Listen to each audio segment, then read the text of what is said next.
And if you're trying to test out a Corrin in a matchup that would be ideal for Corrin, Game & Watch feels like it fits that bill. But, man, like, Pink Cage just has such a healthy mind for how the game is played. And it leads into what can be a frustrating but a very good pick in Game & Watch, because Game & Watch can pivot into all different sorts of playstyles and fit all different sorts of tempos, whether it be a heavy defensive one or, as we're seeing in the beginning of this game, a very heavy offensive one. Yeah. And right off the back, you know, the offense is already building up in favor of Pink Cage, but this is going to be a battle of who hits first, who mashes that A button first. And right now, you know, Pink Cage doing a phenomenal job, but RJ starting to pick up a little bit. And RJ, I know he has more of a laid-back play style with Yoshi. You know, he's not one to just run in and try to attack. He's trying to bait his opponent to do one attack, maybe cost them, you know, their advantage state. And RJ has no problem with, you know, chilling, you know, respecting Game & Watch off stage. You know, it's really hard to challenge that up B or, you know, just challenge Game & Watch in general. So you want to respect a lot of Game & Watch's options.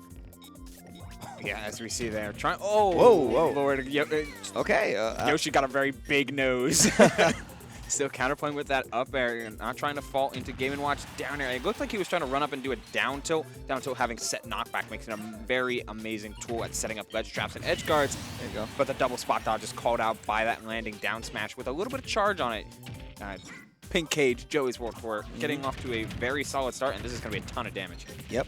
Right off the back, all you got to do is land one of those nairs, maybe a few grabs here and there will belt you 45 right off the back. And once again, getting grabbed for holding that shield button is RJ. Still going to be able to make it out safely, but going to get punished with that down smash. We're seeing a lot of down smashes coming out from Pink Cage, relentlessly too. Yeah, it's such a great hitbox for covering exactly that type of space. It anti-airs when on the come down. It can hit ledge effectively, and you throw at once you're throwing out a lot of hitboxes at ledge, going deeper for edge guards, even if it's just for a simple forward air, is going to be that much more effective. And right now, what RJ needs to do is get himself on the board, put himself at least in position to take this stock. But Pink Cage not making it easy, but the jab down B will be enough. It didn't seem like it was supposed to confirm there, but you know, RJ is going to react quick enough, going to get the stock, finally get a little bit more damage to go along with the stock, but still a long hill to climb if you want to bring this back. Yeah, it's certainly a tall order here, and man, with all of this damage coming out, have to use the jump in order to get out of all of the Game & Watch up airs. I like how RJ's been playing neutral a lot, but the lack of reward on hit on top of the focus on edge guarding over... Yeah, you stuck your tail right into that one. Just misspacing it and, you know, just laughing it off. You know, that's a good thing about RJ. You know, it's all good vibes. It's all laughs and giggles. You know, it's never going to be a bad time with him. But it's kind of like one of those hysterical ones. Like, you're a little bit frustrated with what you just witnessed. I mean, some of those down smashes, it seemed like they shouldn't have connected. I mean, that last one for sure was... That's understandable. Yeah. It's understandable why he got hit that one. But I remember that first stock, you know, he got hit because the size of Yoshi's hurt box extended because of his very huge nose. But, you know, gonna stick with the Yoshi and go to FD of all state. Okay, I'm actually, as a Yoshi man, I don't know about the stage, honestly. I feel like he was getting pressured on platforms too much. It really felt like RJ was just trying to avoid the Smashville platform as much as possible. Mitigate those and force Game & Watch into a lot of... trying to get pivot F tilt. Unfortunately, it did trade, and this is a Yoshi in a very precarious position, but able to armor straight through those up airs. Misses the potential back air confirm. And I think one thing I want to see more from RJ is a lot of his game is based on the ground, and a lot of his punishes, he missed the up smash, but a lot of, you know, RJ's game is based on playing on the ground, and that's where Pink Cage has been able to dominate the most, you know. So he has to start mixing up a little bit. I would like to see a little bit more short hops, you know, trying to get in a little bit. But here comes the patience that I mentioned earlier from RJ. You know, he's willing to play it passively, but the longer that you go with trying to play passive, the more your opponent will capitalize. Yeah, the tough part here is, man, RJ's been doing a good job of like pressuring with down tilt at ledge, and that's usually something very standard, very good that Yoshi can do.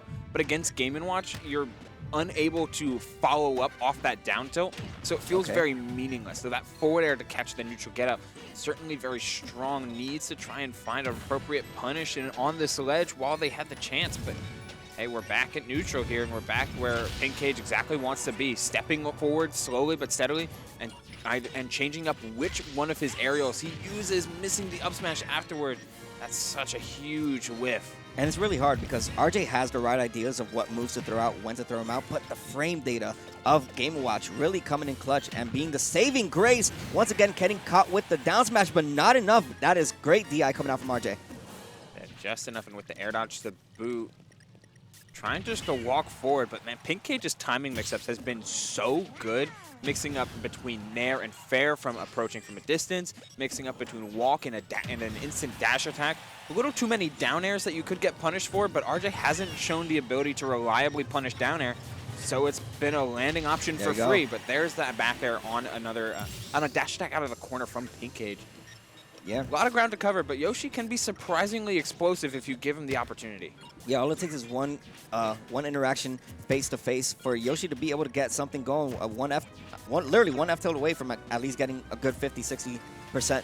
But you know what? It hasn't been that easy for RJ to be able to get in. As you're noticing right now, Pink Cage is just playing the waiting game, waiting for the time to approach. I love that RJ decided to respect that, you know, not trying to challenge anything with the down throw. Yoshi throws do not combo into anything. So, you know, you're really trying to play with your food if you try to get something going. Yeah, especially with this much rage. You're not reliably getting anything off of a throw, but these dash attacks still not going to close out the stock for Pink Cage. Trying to land with a forward air, but RJ is making the most out of the space that he's given. Got to be careful with these eggs as the patience on block continues. Trying to get a spot dodge out, but the delay on the pivot cancel forward tilt instead of just a normal forward tilt will close out the stock.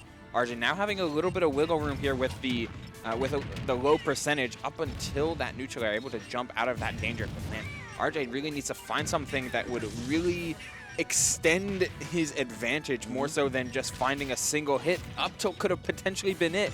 The little bit of hit delay on the bomb messes up that opener. Yeah, so unfortunate right there. That was a good placement right there of the fair coming out from Pink Cage as well, saving him from taking a good chunk of damage. Once again, going for the down smash. Not going to get anything of it. Goes for the judgment, gets the 9, but a good reaction coming out from RJ, awaiting the down smash as well, but not getting punished. But yo, at this rate, Pink Cage might be banned from Fusion. Like, with the amount of judgments that's been coming out. Oh, I thought that was going to be an up smash, but respecting the cross up and just going for neutral air instead. Yeah, this matchup, you know, it's really hard because as Yoshi and even as Game & Watch, you want to get in. You want to find those moments to approach, but with the way that Pink Cage was going about the matchup, you know, just kind of saying, like, the moment you throw out an attack, I'm going to punish you. You know, it's really been the game changer for it all. It really all came down to all those down smashes that Pink Cage was converting from game 1 and 2.